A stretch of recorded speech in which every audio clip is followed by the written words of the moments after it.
Thanks for this wonderful question. Thank you.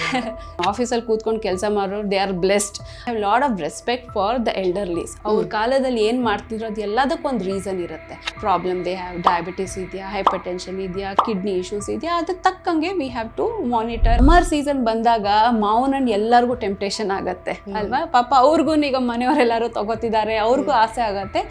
Many patients end up eating more ಆಯಿತಾ. So ಅದು potassium ಸ್ವಲ್ಪ ಮಾವಿನ ಹಣ್ಣಲ್ಲಿ ಜಾಸ್ತಿ ಇರುತ್ತೆ.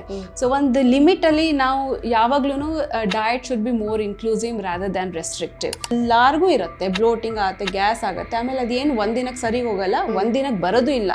ನಾವು when we keep abusing our self for a long period of time, ದೇಹ ನೋಡತ್ತೆ ಎಲ್ಲಿ ತನಕ ಆಗತ್ತೆ, ನೋಡತ್ತೆ, ಸಹಿಸ್ಕೊಳ್ಳುತ್ತೆ, ಆಮೇಲೆ ಅದು ಒದಿಯುತ್ತೆ. ನಮ್ಗೆ ಏನು ಅಭ್ಯಾಸ ಇಲ್ಲ ಅದನ್ನ ಬಿಟ್ಬಿಟ್ಟು ಇನ್ನೇನು ಅಂದರೆ ಬ್ರಾಕೊಲಿನೇ ಒಳ್ಳೇದು, ನಮ್ದು ಕ್ಯಾಬೇಜ್ ಎಲ್ಲ ಒಳ್ಳೇದಲ್ಲ, ಜುಕಿನಿನೇ ಒಳ್ಳೇದು, ನಾವು ಹಂಗೆಲ್ಲ ಮಾಡೋದೇನು ಬೇಕಾಗಿಲ್ಲ. So when we take very late night food and all that, dinner very late, ಈ ಲೆಪ್ಟಿನ್ ಹಾರ್ಮೋನ್ದು ಕೆಲಸ ಮಾಡೋದು ಕಡಿಮೆ ಆಗುತ್ತೆ. ಸೊ ದೇಹಕ್ಕೆ ಗೊತ್ತೇ ಆಗಲ್ಲ ನಂಗೆ ಹೊಟ್ಟೆ ತುಂಬಿತು ಅಂತ. ವಿ ಜಸ್ಟ್ ಕೀಪ್ ಆನ್, ನಂಗೆ ಇನ್ನೂ ಹಸಿವೆ ಇದೆ ಅಂದ್ಕೊಂಡು ತಿಂತಾ ಹೋಗ್ತೀವಿ. ಸೊ ಆ functioning of leptin also comes down. So ಈಗ ರಾತ್ರಿ ತಗೊಳ್ಳೋದು ಇದೆ ಬ್ಯಾಡ್ ಎಫೆಕ್ಟ್ಸ್ ಅದರಿಂದ. ಹೀಗೆ ಜಿಮ್ಮಿಗೆ ಹೋಗೋರು ಅವರು ಬೇರೆ ಬೇರೆ supplements, protein supplements plus YONO ಈಗ ಯೂಶಲಿ ಆ ಥರ ಅವ್ರಿಗೆ ಇನ್ಸ್ಟ್ರಕ್ಷನ್ ಕೊಡ್ತಾರೆ, ನೀವು 1/2 kg ಚಿಕನ್ ತೊಗೋಬೇಕು, 12 ಅಥವಾ 1 ಡಜನ್ ಎಗ್ ತೊಗೋಬೇಕು, ಅದ ಮೇಲೆ ಪ್ರೋಟೀನ್ ಸಪ್ಲಿಮೆಂಟು ತೊಗೋಬೇಕು. ಆ ಥರ ಅವ್ರಿಗೆ ಈ ಥರ ಮಿಸ್ಗೈಡಿಂಗ್ ತುಂಬ ಏನೋ ಇನ್ಸ್ಟ್ರಕ್ಷನ್ ಸಿಗುತ್ತೆ. ಓವರಾಲ್ ಪ್ಲೇಟಲ್ಲಿ ನಾವು ಸಾರು, ಅನ್ನ, ಚಪಾತಿ, ಪಲ್ಯ ತೊಗೊಂಡು ಅದ್ರ ಜೊತೆ ಹಣ್ಣು ತೊಗೊಂಡ್ರೆ ಗ್ಲೈಸೆಮಿಕ್ ಸ್ಪೈಕ್ ಜಾಸ್ತಿ ಆಗ್ಬೋದು ಫಾರ್ ಅ ಡಯಾಬಿಟಿಕ್. ಎಲ್ಲದಕ್ಕೂ ಒಂದು ರೀಸನಿಂಗ್ ಇದೆ, ಅದನ್ನು ಬಿಡಬಾರ್ದು. ಆಮೇಲೆ ನಮ್ಮ ಕಲ್ಚರಲ್ ರೂಟ್ಸ್ ನಾವೇ ಬಿಟ್ಬಿಟ್ರೆ ನೆಕ್ಸ್ಟ್ ಜನ್ರೇಷನ್ಗೆ ಪಾಸ್ ಮಾಡೋರು ಯಾರು ಇರಲ್ಲ. Should stick on to that.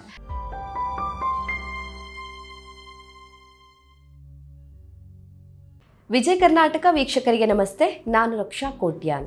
ಎಲ್ಲ ಋತುಮಾನದಲ್ಲೂ ಕೂಡ ಅದರದ್ದೇ ಆದಂತಹ ಒಂದು ಆರೋಗ್ಯ ಸಮಸ್ಯೆಗಳು ಮನುಷ್ಯನನ್ನು ಬಾಧಿಸುತ್ತೆ ಅಂತ ಹೇಳ್ಬೋದು. ಯಾಕೆಂತ ಹೇಳಿದ್ರೆ ಮಳೆಗಾಲ ಬಂತು ಅಂತ ಹೇಳಿದ್ರೆ ಶೀತ, ಕೆಮ್ಮು, ಜ್ವರ ಒಂದು ಕಡೆ ಆದರೆ, ಇನ್ನು ಬೇಸಿಗೆ ಕಾಲದಲ್ಲಿ ಆರೋಗ್ಯ ಸಮಸ್ಯೆಗಳು ಯಾವುದೆಲ್ಲ ಬರುತ್ತೆ ಅಂತ. ಯಾಕೆಂತ ಹೇಳಿದ್ರೆ ನೀರು ಕುಡಿಯುವಂಥದ್ದು ಕಡಿಮೆ ಆದರೂ ಕೂಡ ಡಿಹೈಡ್ರೇಷನ್ ಆಗಬಹುದು, ನಮ್ಮ ಆಹಾರದಲ್ಲಿ ಏರುಪೇರಾದಾಗ ಆರೋಗ್ಯ ಸಮಸ್ಯೆಗಳು ಬರ್ಬೋದು.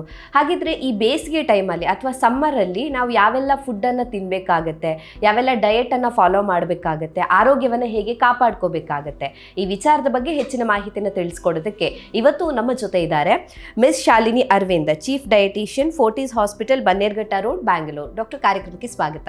ನಮಸ್ತೆ ಡಾಕ್ಟರ್. ಈಗ ಬೇಸಿಗೆ ಟೈಮಲ್ಲಿ ನಮ್ಮ ಆರೋಗ್ಯವನ್ನು ಯಾವ ರೀತಿಯಾಗಿ ನಾವು ನೋಡ್ಕೋಬೇಕು ಅನ್ನುವಂಥದ್ದು ಇವತ್ತಿನ ಟಾಪಿಕ್. ಸೊ ಈ BP ಇತ್ತು, ಶುಗರ್ ಇತ್ತು, ಅಥವಾ ಬೇರೆ ಏನಾದರೂ ಥೈರಾಯ್ಡ್ ಇಶ್ಯೂಸ್ ಇತ್ತು, ಏನೋ ಒಂದು ಹೆಲ್ತ್ ಇಶ್ಯೂಸ್ ಇತ್ತು ಅಂತ ಹೇಳಿದ್ರೆ ಅವರು ಸ್ಪೆಷಲಿ ಸಮ್ಮರಲ್ಲಿ ಕೇರ್ ತಗೊಳ್ಳೇಬೇಕು, ಆ ಥರ ಏನಾದರೂ ಇರುತ್ತಾ ಅಂತ? ಯಾಕಂದರೆ ಈಗ ನಾರ್ಮಲ್ ಆಗಿರೋರ್ಗಿಂತನೂ ಈ ಥರ ಕಂಡೀಷನಲ್ಲಿ ಇರೋರ್ಗಿಂತನೂ ಸ್ವಲ್ಪ ಡಿಫರೆನ್ಸ್ ಇದ್ದೇ ಇರುತ್ತೆ ಅಲ್ವಾ? Definitely, thanks for that question. ಆಮೇಲೆ ಬೀಯಿಂಗ್ ಅ ಕ್ಲಿನಿಕಲ್ ಡಯಟಿಷಿಯನ್ ನಮ್ದು ಯಾವಾಗಲೂ ಸ್ವಲ್ಪ ಹಾಸ್ಪಿಟಲ್ ಪಾಯಿಂಟ್ ಆಫ್ ವ್ಯೂ ಬಂದ್ಬಿಡುತ್ತೆ, ಬಿಕಾಸ್ ನಾವು ಎಲ್ಲ ಥರ ಪೇಷಂಟ್ಸ್ ನೋಡೋದ್ರಿಂದ. ಸೊ ಈಗ ಯೂಶಲಿ ನಾವು ಯಾವ ಥರ ಅಡ್ಮಿಷನ್ಸ್ ನೋಡ್ತೀವಿ ಅಂದರೆ, ಈಗ ಕಿಡ್ನಿ ಡಿಸೀಸ್ ಗೊತ್ತಲ್ಲ, ಕ್ರಾನಿಕ್ ಕಿಡ್ನಿ ಡಿಸೀಸ್. ಸೊ ತುಂಬ ಅಂದರೆ ಅದಕ್ಕೆ ಸುಮಾರು ರೀಸನ್ ಇರುತ್ತೆ. But diabetic nephropathy, so uncontrol ಡಯಾಬಿಟಿಸಿಂದ ಯಾರಿಗೆ CKD ಆಗಿದೆ, ಸೊ CKD ಇಶ್ಯೂ ಅಂದರೆ ಕಿಡ್ನಿ ಇಶ್ಯೂ ಇರೋರು ಐದರ್ ಡಯಾಲಿಸಿಸಲ್ಲಿ ಇರ್ಬೋದು, ಇಲ್ಲದೆ ಇರ್ಬೋದು, ಅವ್ರಿಗೆ ಸ್ವಲ್ಪ ಪೊಟ್ಯಾಷಿಯಮ್ ರೆಸ್ಟ್ರಿಕ್ಷನ್ ಇರುತ್ತೆ. ಸೊ ಸಮ್ಮರ್ ಸೀಸನ್ ಬಂದಾಗ ಮಾವಿನ ಹಣ್ಣು ಎಲ್ಲರಿಗೂ ಟೆಂಪ್ಟೇಷನ್ ಆಗುತ್ತೆ ಅಲ್ವಾ. ಪಾಪ ಅವ್ರಿಗೂ ಈಗ ಮನೆಯವರೆಲ್ಲರೂ ತಗೋತಿದ್ದಾರೆ, ಅವ್ರಿಗೂ ಆಸೆ ಆಗುತ್ತೆ. Many patients end up eating more ಆಯಿತಾ. ಸೊ ಅದು ಪೊಟ್ಯಾಷಿಯಮ್ ಸ್ವಲ್ಪ ಮಾವಿನ ಹಣ್ಣಲ್ಲಿ ಜಾಸ್ತಿ ಇರುತ್ತೆ. ಸೊ ಒಂದು ಲಿಮಿಟಲ್ಲಿ ನಾವು ಯಾವಾಗ್ಲೂ diet should be more inclusive rather than restrictive. So we would encourage them to have, but ಅಂದರೆ ತುಂಬ ಟೆಂಪ್ಟೇಷನ್ ಆಗುವಾಗ ಬೇಡ ಅಂದರೆ ಯಾರಿಗಾರು ಬೇಜಾರಾಗುತ್ತೆ, ರೈಟ್? ಸೊ ಅವ್ರಿಗೆ ಒಂದು ಅಲೌನ್ಸ್ ಕೊಡಬೇಕು, ಇಷ್ಟು ತಗೊಳ್ಳಿ ಅಂತ. ತುಂಬ ರೆಸ್ಟ್ರಿಕ್ಟ್ ಮಾಡಿದ್ರೆ ಅವ್ರಿಗೆ ಔಟ್ ಆಫ್ ಟೆಂಪ್ಟೇಷನ್ ಜಾಸ್ತಿ ತೊಗೊಂಡ್ಬಿಡ್ತಾರೆ, ಹೈಪರ್ ಕೆಲೇಮಿ ಆಗುತ್ತೆ, ಜಾಸ್ತಿ ಪೊಟ್ಯಾಷಿಯಮ್ ಎಲ್ಲ ಆಗಿ ಎಷ್ಟೋ ಜನ ಅಡ್ಮಿಟ್ ಕೂಡ ಆಗ್ತಾರೆ. ಸೊ ಈ CKD ಪೇಷಂಟ್ ಅವ್ರಿಗೆ ಏನೋ ಮ್ಯಾಂಗೋದು ಒಂದು ಎಕ್ಸಾಂಪಲ್ ಆಯಿತು, ಕೋಕೋನಟ್ ವಾಟರ್ ಇದೆಲ್ಲ ಪೊಟ್ಯಾಷಿಯಮ್ ಹೈ, ಎಷ್ಟೋ ಸಲ ಅವರು ನೋಡ್ಕೊಂಡು ತಗೋಬೇಕು, ಆ ಪೋರ್ಷನಲ್ಲಿ ತಗೋಬೇಕು. Diabetics obviously glycaemic index high ಇರೋ ಅಂಥ ಫ್ರೂಟ್ಸ್ನ ಅವರು ಕನ್ಸ್ಯೂಮ್ ಮಾಡೋದು ತುಂಬ ತಗೋಬಾರ್ದು. ಒಂದು ಅಲೌನ್ಸ್ ಇರುತ್ತೆ, ಇಷ್ಟು 100 grams of moderate GI foods. ಆಮೇಲೆ ಮಾವಿನ ಹಣ್ಣೆಲ್ಲನೂ ಅನ್ಫಾರ್ಚುನೇಟ್ಲಿ ಹೌದು ಸ್ವಲ್ಪ ನೋಡ್ಕೊಂಡು ತಗೋಬೇಕು. ಎಲ್ಡರ್ಲಿ ಆಗೋದ್ರಿಂದ ಅವರು ಫಿಸಿಕಲಿ ದೇ ಆರ್ ಆ್ಯಕ್ಟಿವ್, ಆಮೇಲೆ ಏನು ತೊಗೊಂಡ್ರು ಕೂಡ ಶುಗರ್ ಲೆವೆಲ್ನ ಮೇಂಟೈನ್ ಮಾಡೋಕ್ಕೆ ಬರುತ್ತೆ ಅಂದರೆ ಏನೂ ತೊಂದರೆ ಇಲ್ಲ, any one can have anything. But ಅದನ್ನು ಮೇಂಟೈನ್ ಮಾಡಕ್ ಬರ್ದೇ ಇರುವಾಗೇನೆ ಶುಗರ್ ಲೆವೆಲ್ ಹೈ ಆಗುತ್ತೆ. ಸೊ ಇದೆಲ್ಲ ಪ್ರಾಬ್ಲಮ್ಸ್ಗಳು ಬರುವಂತ ಚಾನ್ಸಸ್ ಇರುತ್ತೆ. ಸೊ ಒಂದ್ ಸ್ವಲ್ಪ ನೋಡ್ಕೊಂಡು ತಗೋಬೇಕು. ಆಮೇಲೆ ಫ್ಯಾಮಿಲಿ ಸಪೋರ್ಟ್ ಅದೆಲ್ಲಾನು ತುಂಬಾ, because when it comes to food it's very very sensitive. Cravings ಇರುತ್ತೆ. ಇವತ್ತು ತಿನ್ನೋಣ, ಇಷ್ಟು ದಿನ ಮಾಡಿದ್ ರಿಸ್ಟ್ರಿಕ್ಟ್ ಮಾಡಿದ್ ಸಾಕು, ಈಗ ಒಂದು ತಿನ್ನೋಣ, ಒಂದ್ಸತಿ ತಿನ್ನೋಣ ಅಂತ ಅನ್ಸ್ಬಿಡುತ್ತೆ. ಈಗ ಬೇಸಿಗೆ ಟೈಮ್ ಬಂತು ಅಂತ ಹೇಳಿದಾಗ ಈಗ ಆಫೀಸ್ ಒಳಗಡೆ ಕೂತ್ಕೊಂಡು ಕೆಲಸ ಮಾಡೋರು, ಹೊರಗಡೆ ಕೆಲಸ ಮಾಡೋರು, ಪಾಪ ತುಂಬಾ ಜನ ಹೊರಗಡೆ ಕಾರ್ಮಿಕರಾಗಿರ್ಬೋದು ಅಥವಾ ಇನ್ನಿತರೆ ಈಗ ಟ್ರಾಫಿಕ್ ಪೊಲೀಸ್ ಆಗಿರ್ಬೋದು, ಸೊ ಹೊರಗಡೆ ಕೆಲಸ ಮಾಡೋರು ಇರ್ತಾರೆ. ಸೊ ಅವ್ರದ್ದು ಡಯಟ್ ಅಲ್ಲಿ ಈಗ ಒಳಗಡೆ ಒಂದು ಆಫೀಸ್ ಒಳಗಡೆ ಒಂದು AC ರೂಮಲ್ಲಿ ಕೂತ್ಕೊಂಡು ಕೆಲಸ ಮಾಡೋರ್ಗು ಅವ್ರಿಗೂ ತುಂಬಾ ಡಿಫ್ರೆನ್ಸ್ ಇರುತ್ತೆ ಅಲ್ವಾ? ಸೊ ಅವ್ರದ್ದು ಡಯಟ್ ಅಲ್ಲಿ ಅಥವಾ ಓವರ್ ಆಲ್ ಅವ್ರದ್ದು ಡೈಲಿ ರುಟೀನ್ ಅಲ್ಲಿ ಏನಾದ್ರು ಚೇಂಜಸ್ ಮಾಡ್ಕೋಬೇಕಾ? ಆ ಡಿಫರೆನ್ಸ್ ಯಾವ ರೀತಿ ಇರಬೇಕು ಅಂತ. ಯಾಕಂತ ಹೇಳಿದ್ರೆ ಫಾರ್ ಎಕ್ಸಾಂಪಲ್ ಈಗ ಹೇಳ್ಬೇಕು ಅಂದ್ರೆ ನಾವೀಗ ಒಳಗಡೆ ಕುತ್ಕೊಂಡು ಕೆಲಸ ಮಾಡ್ತೀವಿ, ಹೊರಗಡೆ ಕೆಲಸ ಮಾಡೋರು ಬೇರೆಯವ್ರು ಇರ್ತಾರೆ. ಸೊ ಅವ್ರು ಎಷ್ಟು ನೀರು ಕುಡಿಬೇಕೋ ಅಷ್ಟೇ ನಾವು ಕುಡಿಬೇಕು ಅಂತಿಲ್ಲ, ನಮ್ಗಿಂತ ಅವ್ರು ಜಾಸ್ತಿ ಕುಡಿಬೇಕು ಅನ್ನುವಂಥದ್ದು ರಿಕ್ವೈರ್ಮೆಂಟ್ಸ್ ಇರ್ಬೋದು. ಸೊ ಹೇಗೆ ಆ ಡಿಫರೆನ್ಸ್ ಇರುತ್ತೆ ಅಂತ?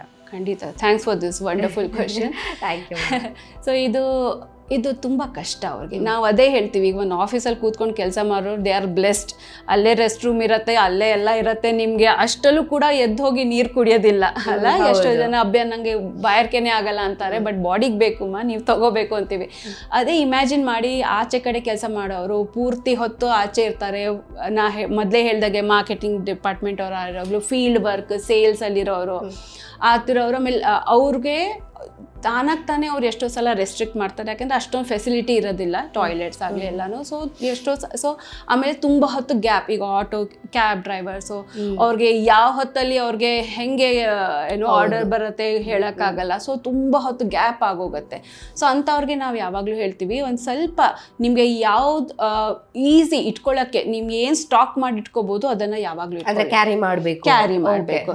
ಸೊ ಈಸಿಯೆಸ್ಟ್ ಅಂದರೆ ಬನಾನಾ ಅಲ್ವಾ. ನೀವೇನಾದ್ರು ಹಣ್ಣು ಕಟ್ ಮಾಡ್ಕೊಂಡು ಇಟ್ಕೊಂಡ್ರೆ ಹಾಳಾಗೋಗುತ್ತೆ. ಸೊ ಹೋಲ್ ಫ್ರೂಟ್ ಅಂದರೆ ಸೀಬೆಕಾಯಿ ಆಗ್ಬೋದು, ಆ್ಯಪಲ್ ಆಗ್ಬೋದು, ಬಾಳೆಹಣ್ಣು ಆಗ್ಬೋದು. ಆಮೇಲೆ ಸಮ್ಮರಲ್ಲೆಲ್ಲ ಬೇಗ ಹಾಳಾಗೋಗುತ್ತೆ. ಇಲ್ಲೋದ್ರೆ ಉಸ್ಲಿ, ಶುಂಡಲ್ ಅದೆಲ್ಲ ಒಂದು ಸ್ವಲ್ಪ ಹೊತ್ತು ಬೆಳಗಿನ ಹೊತ್ತಲ್ಲಿ ಮಿಡ್ ಮಾರ್ನಿಂಗಲ್ಲಿ ಖಾಲಿ ಮಾಡೋಂಥದ್ದು. ಜಾಸ್ತಿ ಹೊತ್ತು ಇಟ್ಕೊಳ್ಳೋದಂದ್ರೆ ಕಡಲೆಪುರಿನೋ ಅವಲಕ್ಕಿನೋ ಏನಾರು ಒಂದು. ಯಾಕಂದರೆ ತುಂಬ ಗ್ಯಾಪ್ ಆದಂಗೆ ಯಾವಾಗಲೂ they will be only dependent on outside, ಅಂದರೆ ಹೋಟೆಲಲ್ಲಿ ತಿನ್ಬೇಕಾಗತ್ತೆ. ಅದ ಬದಲು ಮನೆಯಿಂದ ಒಂದು ಸ್ವಲ್ಪ ಈ ಥರ ಕಡಲೆಪುರಿ, ಚಿವಡಾ ಥರ ಮಾಡಿಟ್ಕೊಳ್ಳೋದು, ಮಂಡಕ್ಕಿ ಇವೆಲ್ಲನೂ ಸ್ಟೋರ್ ಮಾಡ್ಕೊಳ್ಳೋ ಅಂಥದ್ದು. ಸೊ ಅವರು ಒಂದು ಸ್ವಲ್ಪ ಎಫರ್ಟ್ಸ್ ಹಾಕಿ ಪ್ಲಾನ್ ಮಾಡಿದ್ರೆ ಖಂಡಿತ ಹೆಲ್ಪ್ ಆಗತ್ತೆ. ಸೌತೆಕಾಯಿ ಒಂದು ಚಾಕು ಇಟ್ಕೊಂಡು ಸೌತೆಕಾಯಿ ಹೆಚ್ಕೊಂಡು, ಅಥವಾ ಕ್ಯಾರೆಟು, ಯಾವುದು ಬೇಗ ಹಾಳಾಗಲ್ಲ ಅಲ್ವಾ. ಒಂದಿನಕ್ಕೆ ಆಚೆ ಇಟ್ಕೊಂಡ್ರೆ ಏನು ಹಾಳಾಗೋಗಲ್ಲ. ಸೊ ಇದನ್ನು ಸ್ವಲ್ಪ ಕ್ಯಾರಿ ಮಾಡಿಕೊಂಡು ತಗೊಂಡ್ರೆ ಡೆಫಿನೆಟ್ಲಿ. ಇಲ್ಲೋದ್ರೆ ಎಲ್ಲರಿಗೂ acidity issue is the first thing. ಎಲ್ಲರಿಗೂ ಇರುತ್ತೆ, ಬ್ಲೋಟಿಂಗ್ ಆಗುತ್ತೆ, ಗ್ಯಾಸ್ ಆಗುತ್ತೆ. ಆಮೇಲೆ ಅದೇನು ಒಂದಿನಕ್ಕೆ ಸರಿ ಹೋಗಲ್ಲ, ಒಂದಿನಕ್ಕೆ ಬರೋದು ಇಲ್ಲ. ನಾವು when we keep abusing our self for a long period of time, ದೇಹ ನೋಡತ್ತೆ ಎಲ್ಲಿ ತನಕ ಆಗತ್ತೆ, ನೋಡತ್ತೆ, ಸಹಿಸ್ಕೊಳ್ಳುತ್ತೆ, ಆಮೇಲೆ ಅದು ಒದಿಯತ್ತೆ. ಸೊ ಅಲ್ಲಿ ಅದೇ ದಿ ಸ್ಮಾಲ್ ಥಿಂಗ್ಸ್ ನಾವು ಸ್ವಲ್ಪ ಪ್ಲ್ಯಾನ್ ಮಾಡಿದ್ರೆ, ಡಬ್ಬ ಇಟ್ಕೊಳ್ಳೋದು, ಸಂಜೆ ತನಕ ಪೆರಿಷೇಬಲ್ ಐಟಮ್ಸ್ ಇರೋಕ್ಕಾಗಲ್ಲ. ಸೊ ಅಂಥದ್ದು ಆವಾಗ ತೊಗೊಳ್ದು. ಆಮೇಲೆ ಇನ್ನೊಂದು ಸತ್ತು ಪೌಡರ್ ಅಂತ, ನಾವೀಗ ಪುಟಾಣಿ ಇರುತ್ತಲ್ಲ, ನಾವೀಗ ನಾವು ಹೇಗೆ ರಾಗಿ ಗಂಜಿ, ಆಮೇಲೆ ಗೋಧಿಯನ್ನು ಬ್ರೋಕನ್ ವೀಟ್ ಗಂಜಿ ಎಲ್ಲ ತೊಗೋತೀವಲ್ಲ, ನಾರ್ತ್ನವರು ಸತ್ತು ಆ ಪೌಡರ್ನ, ಬೆಂಗಾಲ್ ಗ್ರಾಮ್ದು ಪುಡಿ, ಅದನ್ನು ಅವರು ಯೂಶಲಿ ಬ್ರೇಕ್ಫಾಸ್ಟ್ಗೆ ತಗೋತಾರೆ. ಸೊ ಅದಕ್ಕೆ ನೀವು ಗಂಜಿ ಥರ ಕುದಿಸೋದು ಬೇಕಾಗಲ್ಲ. ಸೊ ಈಗ ಆಚೆ ಕಡೆ ಟ್ರಾಫಿಕ್ ಪೊಲೀಸ್ನವ್ರು ಆಗಿರ್ಬೋದು, ಆಟೋ ಡ್ರೈವರ್ಸ್ ಆಗಿರ್ಬೋದು, ಅದು ಪುಡಿ ಇಟ್ಕೊಂಡ್ರೆ ಸಾಕು, ನೀರು ಹಾಕ್ಕೊಂಡು ಕರ್ಗಸ್ಕೊಂಡು ಕುಡಿದ್ರೆ ಎನರ್ಜಿ ಬರುತ್ತೆ, ಹೊಟ್ಟೆ ತುಂಬತ್ತೆ. ಸೊ ಈ ಥರ ಆಪ್ಷನ್ ಅವ್ರ ಜೊತೆ ಇಟ್ಕೋಬೋದು. ಮಖಾನ ಈಗ ತುಂಬ ಕಾಸ್ಟ್ಲಿ ಆಗಿದೆ, ಬಟ್ ಆದರೆ ಅದದ್ದು ಒಂದು ರೋಸ್ಟ್ ಮಾಡ್ಕೊಂಡು ಇಟ್ಕೋಬೋದು. ಆಮೇಲೆ ಈಸಿಯೆಸ್ಟ್ ನಾ ಹೇಳಿದ್ನಲ್ಲ, ಈ ಥರ ಕಡಲೆಪುಡಿ, ಹಣ್ಣು, ಸೌತೆಕಾಯಿ. ನಿಮ್ಗೆ ಏನಾಗುತ್ತೆ ಅದು ಒಂಚೂರು ಆಕ್ವರ್ಡ್ ಅನ್ಸ್ಬೋದು, ಏನಪ್ಪ ಪೂರ್ತಿ ಕಿಚನ್ ತೊಗೊಂಡು ಬಂದ್ಬಿಟ್ಟಿದ್ಯಾ ಅಂತ ಯಾರು ಅವ್ರಾಗ ಹಾಸ್ಯ ಮಾಡ್ಬೋದು. ಬಟ್ ಅವ್ರ ಹೆಲ್ತ್ ಅವರೇ ನೋಡ್ಕೋಬೇಕು. ಲಾಂಗ್ ಟರ್ಮ್ ಅಲ್ಲಿ ಅವ್ರಿಗೆ ಪ್ರಾಬ್ಲಮ್ ಆಗುತ್ತೆ. ಹೌದು, ಓಕೆ. ಸೊ ಹಾಗಿದ್ರೆ ಈ ಬೇಸಿಗೆ ಟೈಮಲ್ಲಿ ಸ್ಪೆಷಲಿ ಮಕ್ಕಳು ಹಾಗೇನೆ ವಯಸ್ಸಾದವರು ಹೇಗೆ ಕೇರ್ ತಗೋಬೇಕು ಅಂತ? ಯಾಕಂದ್ರೆ ಎಕ್ಸ್ಟ್ರೀಮ್ ಏಜ್ ಕಂಡೀಷನ್, ಈ ಎರಡರಲ್ಲೂ ಕೂಡ ಇಮ್ಯುನಿಟಿ ಕಡಿಮೆ ಇರುತ್ತೆ, ಹೇಗೆ ಕೇರ್ ತಗೋಬೇಕು ಅಂತ? ಎರಡು ಥರಾನು ಎಕ್ಸ್ಟ್ರೀಮ್ ಅವ್ರಿಗೆ ಕಂಡೀಷನು ಕೂಡ, ಆಮೇಲೆ ಟೆಂಪ್ಟೇಷನ್ ಕೂಡ ಎರಡು ಥರಾನು ಎಕ್ಸ್ಟ್ರೀಮೇ ಇರುತ್ತೆ. ಸೊ ಮಕ್ಳಿಗೆ ಬೇಸಿಕಲಿ ಕಾಯ್ತಾ ಇರ್ತಾರೆ, ಅಂದರೆ ಎಕ್ಸಾಮ್ ಆಗೋ ತನಕ ಏನೂ ಕೊಡೋದಿಲ್ಲ. ಎಕ್ಸಾಮ್ ಆದ ತಕ್ಷಣ ಆಯಿತು ನಿಮಗೆ ಐಸ್ ಕ್ರೀಮ್ ಕೊಡಿಸ್ತೀನಿ, ಅಥವಾ ಜ್ಯೂಸ್ ಕೊಡಿಸ್ತೀನಿ, ಅದು ಕೊಡಿಸ್ತೀನಿ, ಇದು ಕೊಡಿಸ್ತೀನಿ ಅಂದರೆ ಅವ್ರಿಗೆ ರೆಸ್ಟ್ರಿಕ್ಟ್ ತುಂಬ ಮಾಡೋದು ಬೇಡ. But we know what is the limit ಅಲ್ವಾ. ಸೊ ಆಗಿದ್ದಷ್ಟು ನಮ್ಗೆ ಏನಾಗುತ್ತೆ ಕೈಲಾಗುತ್ತೆ ಮನೇಲಿ ಮಾಡಿಕೊಡ್ಬೋದು. ಆಮೇಲೆ otherwise fruits, variety of seasonal fruits. ಆಮೇಲೆ this is the time summer ಹಾಲಿಡೇಸಲ್ಲಿ get them involve in cooking. ಈಗ ಒಂದು ತುಂಬ ಚಿಕ್ಕ ಮಕ್ಳಿಗಲ್ಲ, but when they have grown up a little bit, ತುಂಬ ಜಾಸ್ತಿ ಇದಿರುತ್ತೆ ಅವ್ರಿಗೆ ಈಗಿನ ಕಾಲದಲ್ಲಿ, ನಂಗೆ ಇದು ಬೇಡ, ಇದರಿಂದ ಫ್ಯಾಟ್ ಬರುತ್ತೆ, ಅದು ಅಂದರೆ ಲಾಟ್ ಆಫ್ ಮಿಸ್ಕನ್ಸೆಪ್ಷನ್ ಅದೇ. Get them involve in little bit of cooking. It's a skill for survival. ಒಂದು ಸ್ವಲ್ಪ ಅಡುಗೆ ಮಾಡೋದೆಲ್ಲ ಚೂರು ಇನ್ವಾಲ್ವ್ ಮಾಡಿದ್ರೆ ಅದು ಬೇಡ ಇದು ಬೇಡ ಅನ್ನೋದು ಸ್ವಲ್ಪ ಕಡಿಮೆ ಮಾಡ್ತಾರೆ. ಆಮೇಲೆ they will be more inclusive towards the healthier options if we teach them. So ತಾನಾಗಿ ತಾನೇ ಅವ್ರಿಗೆ ಆ ಒಂದು ನಾಲೆಜ್ ಬಂದರೆ ಆಯಿತು, ಇದು ತಪ್ಪು, ಇದು ಒಳ್ಳೆಯದು, ನಾನು ಅಮ್ಮ ಅಪ್ಪ ಹೇಳ್ತಿರೋದು ಒಳ್ಳೆಯದು, ನಾ ಇದು ತೊಗೋಬೇಕು, ಇದು ತೊಗೋಬಾರ್ದು ಅಂತ ತಾನಾಗಿ ಒಂಚೂರು ಅರ್ಥ ಮಾಡ್ಕೋತಾರೆ. ಅದರ್ವೈಸ್ ಮನೇಲಿ ಕೂಡ ನಾವು ಯಾವಾಗಲೂ it's like out off site out of mind. ನಾವು ಮನೇಲಿ ಯಾವಾಗಲೂ ಚಿಪ್ಸ್ ಆಗಲಿ ಚಕ್ಲಿ ಎಲ್ಲನೂ ಸ್ಟಾಕ್ ಮಾಡಿ ಇಟ್ಕೊಂಡಿದ್ರೆ ನಂಗೆ ಎಲ್ಲ ಸಾರೋನ ಹುಳಿ ಅನ್ನಕ್ಕೆ ಜೊತೆ ಅದು ಬೇಕೇ ಬೇಕು ಅಂತ ಅವ್ರಿಗೆ ಒಂದು ಮಿಕ್ಸ್ಚರು ಅದೆಲ್ಲ ಅವ್ರಿಗೆ ಹ್ಯಾಬಿಟ್ ಆಗೋಗುತ್ತೆ. ಅದೆಲ್ಲ ತಿಂದಾಗ ನಿಮ್ಗೆ ಏನು ಆ್ಯಕ್ಚುಲಿ ಬೇಕೋ ಅದು ಆಬ್ವಿಯಸ್ಲಿ ಕನ್ಸಂಪ್ಷನ್ ಕಡಿಮೆ ಆಗೇ ಆಗುತ್ತೆ. ಹೊಟ್ಟೆ ತುಂಬಿಟ್ರೆ, as I told, fatty foods ತೊಗೊಂಡ್ರೆ ಹೊಟ್ಟೆನೂ ಮೇಲೆ ತುಂಬ್ದಂಗೆ ಅನ್ಸುತ್ತೆ. ಸೊ ಆ್ಯಕ್ಚುಲಿ ಏನು ತೊಗೋಬೇಕು ಅದು ತೊಗೊಳ್ಳಲ್ಲ. ಸೊ ಔಟ್ ಆಫ್ ಸೈಟ್ ಅದನ್ನು ನಾವು ಮನೇಲಿ ಕಡಿಮೆ ಇಟ್ಕೊಂಡ್ರೆ ವಾಸಿ. So they will obviously understand this is good for me. ಒಂದೇ ಸಲ ತುಂಬ ತಿನ್ಬಿಟ್ಟು, ಯಾಕೆಂದರೆ ಚಿಪ್ಸ್ ಅದೆಲ್ಲ ತಿನ್ಬಿಟ್ಟು ಆಮೇಲೆ ಊಟನೇ ಮಾಡಲ್ಲ. ಸೊ ಅವ್ರಿಗೆ ಅರ್ಥ ಮಾಡಿಸೋದೇ they will understand. Same thing for elderlies. ಅವ್ರಿಗೂ ನಾವು ಈಗ ಪ್ರತಿಯೊಂದು ಆಹಾರದಲ್ಲಿ ಒಂಚೂರು ಸ್ಯಾಲೆಡ್ ಇರಲೇಬೇಕು. ನಿಮಗೆ ಹಲ್ದು ಡೆಂಚರ್ ಪ್ರಾಬ್ಲಮ್ ಇದ್ದರೆ baby steamed vegetable is fine, ಆಯಿತಾ. But small frequent meals with good amount of fibre, because ನಮಗೆ ಅದು ದೇಹಕ್ಕೆ ಬೇಕೇ ಬೇಕು. ಆಮೇಲೆ as I told, depending upon what problem they have, diabetes ಇದೆಯಾ, ಹೈಪರ್ ಇದೆಯಾ, ಕಿಡ್ನಿ ಇಶ್ಯೂಸ್ ಇದೆಯಾ, ಅದಕ್ಕೆ ತಕ್ಕಂಗೆ we have to monitor and ಅದನ್ನು ಕಂಟಿನ್ಯೂ ಮಾಡಬೇಕಾಗ್ತದೆ rather than being very restrictive. Okay. ಹಾಗಿದ್ರೆ ಮ್ಯಾಮ್, ಈಗ ಸಮ್ಮರ್ ಟೈಮಲ್ಲಿ ಕೆಲವರು ಜಾಸ್ತಿ ಐಸ್ ಕ್ರೀಮ್ ತಿಂತಾರೆ, ಕ್ರೇವಿಂಗ್ಸ್ ಜಾಸ್ತಿ ಇರುತ್ತೆ. ಸೊ ಕೂಲ್ ಡ್ರಿಂಕ್ಸ್ ನಮ್ಮ ದೇಹಕ್ಕೆ ಎಷ್ಟು ಬ್ಯಾಡ್ ಆಗಿ ಎಫೆಕ್ಟ್ ಮಾಡುತ್ತೆ ಅನ್ನೋದ್ರ ಬಗ್ಗೆ ಹೇಳಿದ್ರಿ. ಸೊ ನಮಗೆ ಐಸ್ ಕ್ರೀಮ್ ಈಗ ಇದರಲ್ಲಿ ಚಳಿಗಾಲದಲ್ಲಿ ತಿನ್ನೋಕ್ಕಿಂತ ಸಮ್ಮರಲ್ಲಿ ತಿಂದ್ರೆ ಒಂದ್ ಸ್ವಲ್ಪ ತಿನ್ಬೇಕು ಅಂತ ಆ ಕ್ರೇವಿಂಗ್ಸು ಹೆಚ್ಚಿರುತ್ತೆ, ತಿಂದ್ರೆ ಒಂದ್ ಸ್ವಲ್ಪ ಖುಷಿನೂ ಆಗತ್ತೆ ಆ ಮೂಮೆಂಟಿಗೆ. ಸೊ ಇದು ನ್ಯಾಚುರಲ್ ಆಗಿ ನಮ್ಮ ಬಾಡಿ ಕೇಳ್ತಾ ಇರುತ್ತೆ, ಅಥವಾ ನಮ್ಗೆ ಆ ಕ್ರೇವಿಂಗ್ಸ್ ಇರೋದ್ರಿಂದ ಆ ಥರ ಆಗುತ್ತಾ? ಒಂದ್ ವೇಳೆ ಜಾಸ್ತಿ ತಿನ್ವಿ ಅಂತ ಹೇಳಿದ್ರೆ ಏನಾದರೂ ಎಫೆಕ್ಟ್ ಆಗಬಹುದಾ? ಓಕೆ. ಸೊ ನೀವು ಹೇಳ್ದಂಗೆ ಇದು ಎರಡು ಕೂಡ ಆ್ಯಕ್ಚುಲಿ ಇದು this is the bodies need. So physiologically ಕೂಡ ಬಾಡಿ ದೇಹ ಕೇಳುತ್ತೆ, ಸೈಕಲಾಜಿಕಲಿ ಕೂಡ ನಮ್ದು ಒಂಥರ ಅಡ್ಯಾಪ್ಟೇಷನ್ ಆಗೋಗಿರುತ್ತೆ.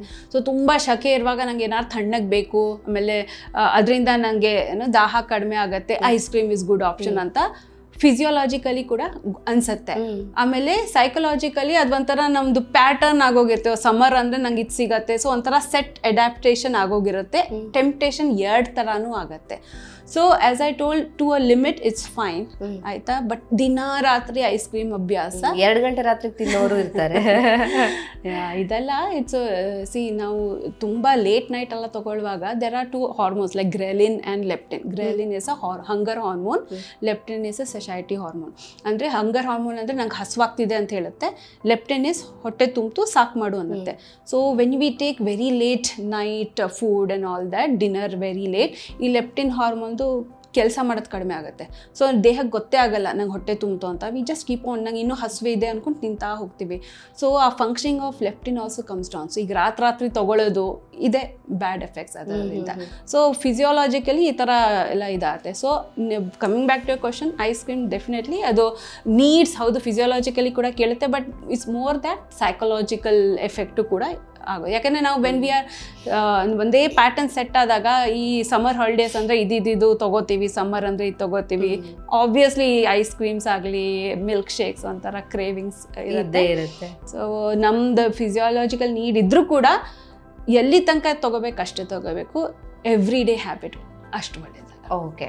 ಸೊ ನಮ್ಮ ಹಿರಿಯರು ಮಾಡಿರುವಂಥ ಪ್ರತಿಯೊಂದು ಆಹಾರ ಪದ್ಧತಿಲೂ ಅದರದ್ದೇ ಆದಂಥ ಒಂದು ರೀಸನ್ಸ್ ಇದ್ದೇ ಇರುತ್ತೆ ಅಂತ ಹೇಳ್ತಾರೆ. ಅಂದರೆ ನಮ್ಮದು ಮಾಡರ್ನ್ ಲೈಫ್ ಸ್ಟೈಲಲ್ಲಿ ಫುಡ್ ಯಾವುದೇ ಇದ್ರೂ ಕೂಡ ನಮಗೇನು ಫ್ರಾಕ್ಷನ್ ಆಫ್ ಸೆಕೆಂಡಲ್ಲಿ ಎಲ್ಲ ಸಿಗುತ್ತೆ, ಇನ್ಸ್ಟೆಂಟಾಗಿ ಸಿಗುತ್ತೆ ಅಂತ ಹೇಳಿದ್ರು ನಮ್ಮ ಹಿರಿಯರು ಮಾಡಿರೋದ್ರಲ್ಲಿ ಒಂದು ಅರ್ಥ ಇರುತ್ತೆ ಅಂತ ನಾವು ಹೇಳ್ತೀವಿ. ಸೊ ಬೇಸಿಗೆ ಟೈಮಲ್ಲಿ ನಮ್ಮ ಆನ್ಸಿಸ್ಟರ್ಸ್ ಮಾಡ್ಕೊಂಡ್ಬಂದಿರುವಂಥ ಫುಡ್ ಹ್ಯಾಬಿಟ್ಸು ಅದನ್ನು ಸೇವಿಸೋದ್ರಿಂದ ಎಷ್ಟು ನಮ್ಮ ಬಾಡಿಗೆ ಬೆನಿಫಿಟ್ ಆಗುತ್ತೆ. ಸೊ ಯಾಕೆ ನಾವು ಅದನ್ನು ಆ ರುಟೀನನ್ನು ಫಾಲೋ ಮಾಡ್ತಾ ಬರಬೇಕಾಗತ್ತೆ ಅಂತ. ಯಾಕಂದರೆ ಕೆಲವು ಕಡೆ ತಂಬುಳಿ ಮಾಡಿ ಕುಡಿಯೋವಂಥದ್ದು, ಅಥವಾ ಅವ್ರದ್ದೇ ಆದ ನೀವು ಹೇಳ್ದಂಗೆ ಕೋಕಮ್ ಜ್ಯೂಸ್ ಕುಡಿಯೋವಂಥದ್ದು. ಸೊ ಎಲ್ಲ ರೀಜನಲ್ಲೂ ಕೂಡ ಅದರದ್ದೇ ಆಗಿರುವಂಥ ಒಂದು ಆ ಕಲ್ಚರಲ್ ಫುಡ್ ಹ್ಯಾಬಿಟ್ಸ್ ಇದ್ದೇ ಇರುತ್ತೆ.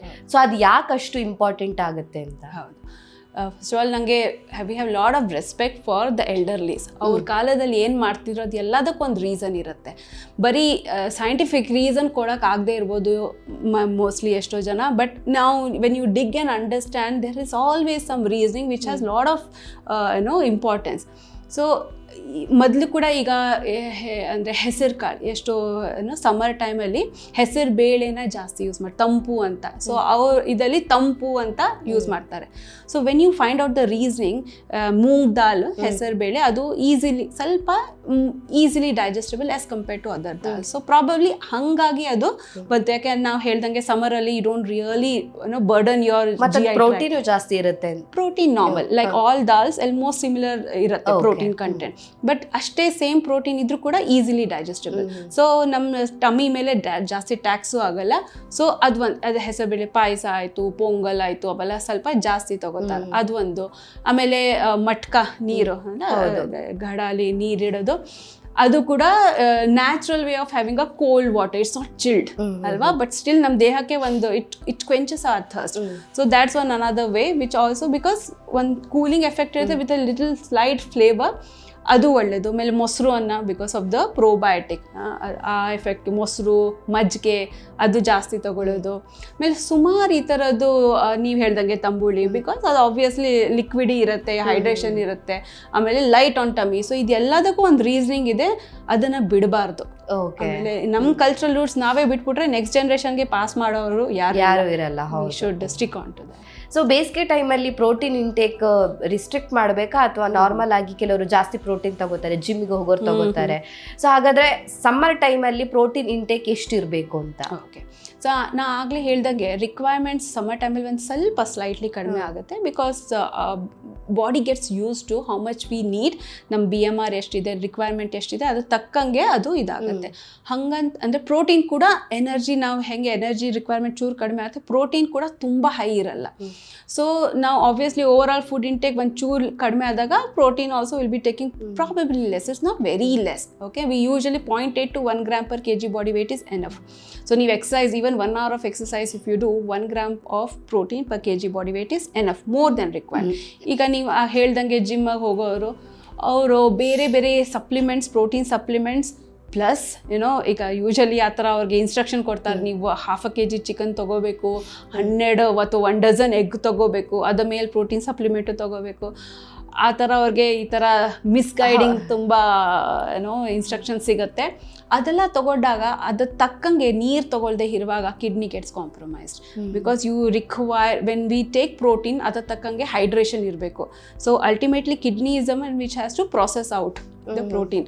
ನೀವು ಕಿಡ್ನಿಗೆ ಬೇಕಾಗದಷ್ಟು ಕೊಟ್ಟೇ ಇಲ್ಲ, ನೀರು ಡಿಹೈಡ್ರೇಷನ್ ಮಾಡದೆ ಹೋದರೆ ಕ್ರಿಯಾಟಿನೈನ್ ಎಲ್ಲ ಜಾಸ್ತಿ ಆಗುತ್ತೆ. And we have seen admissions in our ICUs where excessive intake of protein unnecessarily over a period of time can compromise. ಅದು ಕಿಡ್ನಿ ಮೇಲೂ ಎಫೆಕ್ಟ್ ಆಗುತ್ತೆ. ಕಿಡ್ನಿ ಮೇಲೆ ಎಫೆಕ್ಟ್ ಆಗುತ್ತೆ. ಈಗ ನಾವು ಕೂಡ ಥೆರಪ್ಯೂಟಿಕ್ ಡಯಟ್ಸ್ ಅಲ್ಲಿ for different patients depending on their clinical condition protein supplements we have to give, because hospital patients their requirement will be there. But ಇದೆಲ್ಲ ಕ್ಲಿನಿಕಲಿ ಟ್ರಯಲ್ ಆಗಿರೋದು therapeutic good supplements which has some trials done.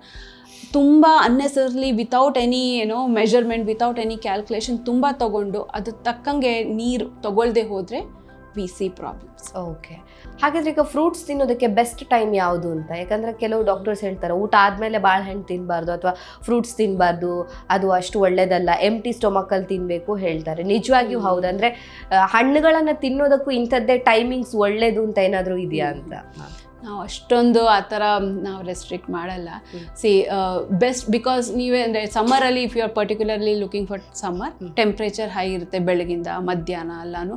So ಆ mid morning ಅಥವಾ evening ಮಧ್ಯಾಹ್ನ ಆ ಹೊತ್ತಲ್ಲೂ ಕೂಡ ನೀವು ತೊಗೊಂಡ್ರು ತೊಂದರೆ ಇಲ್ಲ, ಬಿಕಾಸ್ ನಿಮಗೆ ಎಷ್ಟು ಹೀಟ್ ಲಾಸ್ ಆಗ್ತಿದೆ, you are just hydrating yourself and it is something light on your tummy ತೊಗೋಬೋದು. ಸೊ ಆ್ಯಂಡ್ ಆಲ್ಸೋ ಡಯಾಬಿಟಿಕ್ಸ್ಗೆ ಸ್ಪ್ರೆಡ್ ಔಟ್ ಮಾಡಿ ತೊಗೊಂಡ್ರೆ ಬೆಟರ್. ಸೊ ಒಂದೇ ಸಲ ಜಾಸ್ತಿ ಗ್ಲೈಸಮಿಕ್ ಸ್ಪೈಕ್ ಆಗದೆ ಇರೋ ಥರ ಸ್ಪ್ರೆಡ್ ಔಟ್ ಮಾಡಿ ಲೈಕ್ ಮಿಡ್ ಮಾರ್ನಿಂಗ್ ಒಂದ್ಸಲ ತೊಗೊಂಡೆ, ಈವ್ನಿಂಗ್ ಒಂದ್ಸಲ ತೊಗೊಂಡೆ ಅಂದರೆ ಇಫ್ ದೇ ಕ್ಯಾನ್. ನೈಟ್ ಟೈಮಲ್ಲೂ ತಗೋಬೋದಾ ಫ್ರೂಟ್ಸ್? ಪ್ರಿಫರೇಬ್ಲಿ ಬೇಡ, ಎಸ್ಪೆಷಲಿ ಫಾರ್ ಡಯಾಬಿಟಿಕ್ಸ್, ಬಿಕಾಸ್ ಅದಾದ್ಮೇಲೆ ಫಿಸಿಕಲ್ ಆಕ್ಟಿವಿಟಿ ಅಷ್ಟೊಂದು ಇರೋದಿಲ್ಲ, sugar levels can go high. So ಹಾಗಾಗಿ ಬೆಡ್ ಟೈಮ್ ತೊಗೊಳ್ಳೋದು ದೇ ಶುಡ್ ಅವಾಯ್ಡ್ ಆಯಿತಾ. Otherwise mid morning evening would be good. And overall ಪ್ಲೇಟಲ್ಲಿ ನಾವು ಸಾರು, ಅನ್ನ, ಚಪಾತಿ, ಪಲ್ಯ ತೊಗೊಂಡು ಅದ್ರ ಜೊತೆ ಹಣ್ಣು ತೊಗೊಂಡ್ರೆ ಗ್ಲೈಸೆಮಿಕ್ ಸ್ಪೈಕ್ ಜಾಸ್ತಿ ಆಗ್ಬೋದು for a diabetic. Otherwise normal person if they want to add a fruit with the meals, ಒಂದು ಸ್ವಲ್ಪ ಓವರ್ ಈಟಿಂಗ್ ಆಗಬಾರ್ದು. ಅಂದರೆ ಫುಲ್ ಹೊಟ್ಟೆ ತುಂಬ ಊಟ ಮಾಡಿ ಅದ್ರ ಮೇಲೆ ಫ್ರೂಟ್ ತೊಗೊಳ್ಳೋ ಬದಲು ಒಂದು ಸ್ವಲ್ಪ ಜಾಗ ಹಣ್ಣಿಗೆ, ನಂಗೆ ಗೊತ್ತು ನಾ ಹಣ್ಣು ತಿಂತಿದ್ರೆ ಸ್ವಲ್ಪ ಜಾಗ ಅದಕ್ಕೆ ಬಿಟ್ಟು, ಅಂದ್ರೆ ಊಟ ನೀವು ಒಂದು ಸ್ವಲ್ಪ ಕಡಿಮೆ ತಿನ್ಬೇಕು ಅಂತ, ಅದಕ್ಕೆ ಅಂತ ಒಂದು ಸ್ವಲ್ಪ ಜಾಗ ಬಿಡಬೇಕು ಅಂತ. Okay okay. ಸೊ ಹಾಗಿದ್ರೆ ಫ್ರೂಟ್ಸ್ ಇಂಥದ್ದೇ ಟೈಮಲ್ಲಿ ಅಂದ್ರೆ ನೈಟ್ ಟೈಮಲ್ಲಿ ಸ್ವಲ್ಪ ಅವಾಯ್ಡ್ ಮಾಡಬೇಕು for a diabetic. Otherwise for else others there is no restriction. Okay okay doctor, ಕೊನೆಯದಾಗಿ ಹೇಳೋದಾದ್ರೆ, ಸೊ ಸಮ್ಮರ್ ಟೈಮಲ್ಲಿ ಅಥವಾ ಬೇಸಿಗೆ ಟೈಮಲ್ಲಿ ನಮ್ಮ ಹೆಲ್ತನ್ನು ನಾವು ಕಾಪಾಡ್ಕೋಬೇಕು ಅಂದರೆ ಆಡಿಯನ್ಸ್ಗೆ ನೀವು ಕೊಡುವಂಥ ಫೈನಲ್ ಟಿಪ್ಸ್ ಏನು? ಸೊ ಯಾವ ರೀತಿಯಾಗಿ ಡೈಲಿ ರುಟೀನ್ ಇರಬೇಕು, ಓವರ್ ಆಲ್ ಆಗಿ ಫೈನಲ್ ನಿಮ್ಮ ಕಡೆಯಿಂದ ಟಿಪ್ಸ್? ಸೊ ಯಾವಾಗಲೂ ಫಸ್ಟ್ ಹೇಳಿದ್ದು ಸ್ಮಾಲ್ ಫ್ರೀಕ್ವೆಂಟ್ ಮೀಲ್ಸ್ ಆಯಿತಾ. ತುಂಬ ಹೊತ್ತು ಒಂದೇ ಸಲ ತುಂಬ ನಾವು ಓವರ್ಲೋಡ್ ಮಾಡೋ ಬದಲು ಸ್ಮಾಲ್ ಫ್ರೀಕ್ವೆಂಟ್ ಮೀಲ್ಸ್ ಒಳ್ಳೆಯದು. Hydration is very important. ನಮ್ಮ ದೇಹ ಏನು ಕೇಳ್ತಿದೆ ಅದನ್ನು ಕೇಳಿಸ್ಕೋಬೇಕು. ಆಮೇಲೆ ತುಂಬ ನಾವು ಯಾವಾಗಲೂ what ever we are used ಅದನ್ನು ಬಿಟ್ಟು ತುಂಬ ಬೇರೆ ಏನೋ, ಈಗ ನಾವೇನೋ ಇನ್ಸ್ಟಾಗ್ರಾಮಲ್ಲಿ ಕೇಳ್ದೆ, ಫೇಸ್ಬುಕ್ಕಲ್ಲಿ ಕೇಳ್ದೆ, ಹಿಂಗೆ ಮಾಡಿದೆ ಅದು ಒಳ್ಳೇದು, ಸೋಷಿಯಲ್ ಮೀಡಿಯಾ ಇನ್ಫ್ಲುಯೆನ್ಸಸ್ ತುಂಬ. ಸೊ ಏನೋ ಬಿಟ್ಬಿಟ್ಟು ನಮ್ಗೆ ಏನು ಅಭ್ಯಾಸ ಇಲ್ಲ ಅದನ್ನು ಬಿಟ್ಬಿಟ್ಟು ಇನ್ನೇನೋ, ಅಂದರೆ ಬ್ರಾಕೊಲಿನೇ ಒಳ್ಳೇದು, ನಮ್ಮದು ಕ್ಯಾಬೇಜ್ ಎಲ್ಲ ಒಳ್ಳೇದಲ್ಲ, ಜುಕಿನಿನೇ ಒಳ್ಳೇದು, ನಾವು ಹಂಗೆಲ್ಲ ಮಾಡೋದೇನು ಬೇಕಾಗಿಲ್ಲ. ಸುಮಾರು ಥರದ್ದು ಇದು ತುಂಬ ಜಾಸ್ತಿ ಈ ಥರ ಇನ್ಫ್ಲುಯೆನ್ಸ್ ಆಗಿ ಸೈನ್ಸೇ ಇಲ್ಲದೆ ತುಂಬ ದೇಹಕ್ಕೆ ಪ್ರಾಬ್ಲಮ್ ಆಗೋಂಥ ಮೆಸೇಜಸ್ ಎಲ್ಲ ಬರುತ್ತೆ. So don't do anything that you adapt has to be scientific, practical, sustainable for life. ಒಂದು ಲಾಜಿಕ್ ಇರಬೇಕು. ಆಮೇಲೆ ಫಿಸಿಕಲ್ ಆ್ಯಕ್ಟಿವಿಟಿ ಯಾವಾಗಲೂ ಕಂಟಿನ್ಯೂ ಮಾಡ್ತಿರ್ಬೇಕು, ಅದನ್ನು ಬಿಡಬಾರ್ದು. ತುಂಬ ಶಕೆ ಇದೆ ಅಂತ ನಮ್ಮ ಮನೆಯಲ್ಲೇ ಆಯಿತು, ಆಚೆ ಹೋಗೋಕ್ಕಾಗದಿದ್ರೆ ಮನೆಯಲ್ಲೇ ಮಾಡ್ಕೋಬೇಕು. ಆಮೇಲೆ ಅದ್ರ ತಕ್ಕಂಗೆ ನಮಗೆ ಡೈಜೆಷನ್ಗೆ ಯಾವುದು ಕರೆಕ್ಟ್ ಅನ್ಸುತ್ತೆ ನಮ್ಮ ದೇಹದ ತಕ್ಕಂಗೆ ತೊಗೊಂಡ್ರೆ ವಾಸಿದೆ. ಆಮೇಲೆ ಔಟ್ಸೈಡ್ ಫುಡ್ಗೂ ನಮ್ಗೆ ಗೊತ್ತು what is the limitation, so ಅದರಲ್ಲಿದ್ದರೆ ವಾಸಿ. Okay okay. Thank you so much doctor. ನಮ್ಮ ಇವತ್ತಿನ ಕಾರ್ಯಕ್ರಮದಲ್ಲಿ ಯಾವ ರೀತಿಯಾಗಿ ನಾವು ಬೇಸಿಗೆ ಟೈಮಲ್ಲಿ ನಮ್ಮ ಹೆಲ್ತನ್ನು ಕಾಪಾಡ್ಕೋಬೇಕಾಗತ್ತೆ, ಸೊ ಯಾವೆಲ್ಲ ನ್ಯೂಟ್ರಿಷನ್ ನಮ್ಮ ದೇಹಕ್ಕೆ ಬೇಕಾಗುತ್ತೆ, ಹಣ್ಣುಗಳನ್ನು ಹೇಗೆ ತಿನ್ನಬೇಕು, ಹಣ್ಣು ಮತ್ತು ಜ್ಯೂಸಿಗೆ ಕಂಪೇರ್ ಮಾಡಿದಾಗ ಯಾವುದು ಬೆಸ್ಟು, ಸೊ ಓವರ್ ಆಲ್ ಹೆಲ್ತನ್ನು ಸಮ್ಮರಲ್ಲಿ ಹೇಗೆ ನಾವು ಕಾಪಾಡ್ಕೋಬೇಕು ಅನ್ನೋದ್ರ ಬಗ್ಗೆ ಒಂದು ಹೆಚ್ಚಿನ ಮಾಹಿತಿಯನ್ನು ನಮ್ಮ ಆಡಿಯನ್ಸ್ಗೆ ತಿಳಿಸ್ಕೊಟ್ಟಿದ್ದೀರಾ. Thank you so much. Thank you so much. So ನಮ್ಮ ಇವತ್ತಿನ ಕಾರ್ಯಕ್ರಮದಲ್ಲಿ ಯಾವ ರೀತಿಯಾಗಿ ಬೇಸಿಗೆ ಟೈಮಲ್ಲಿ ನಮ್ಮ ಆರೋಗ್ಯವನ್ನು ಕಾಪಾಡ್ಕೋಬೇಕಾಗತ್ತೆ, ಯಾವೆಲ್ಲ ಆಹಾರಗಳು ಮುಖ್ಯ ಆಗುತ್ತೆ, ಸೊ ಹೈಡ್ರೇಷನ್ ಎಷ್ಟು ಮುಖ್ಯ ಆಗುತ್ತೆ ಅನ್ನೋದ್ರ ಬಗ್ಗೆ ಡಯಟಿಷಿಯನ್ ಶಾಲಿನಿ ಅರವಿಂದ್ ಅವರು ಹೆಚ್ಚಿನ ಮಾಹಿತಿಯನ್ನು ತಿಳಿಸ್ಕೊಟ್ಟಿದ್ದಾರೆ. ಆರೋಗ್ಯಕ್ಕೆ ಸಂಬಂಧಿಸಿದಂಥ ಹೆಚ್ಚಿನ ಮಾಹಿತಿಯನ್ನು ನಮ್ಮ ವಿಜಯ ಕರ್ನಾಟಕ ಹೆಲ್ತ್ ಪೇಜ್ನಲ್ಲಿ ನೀವು ನೋಡಬಹುದು.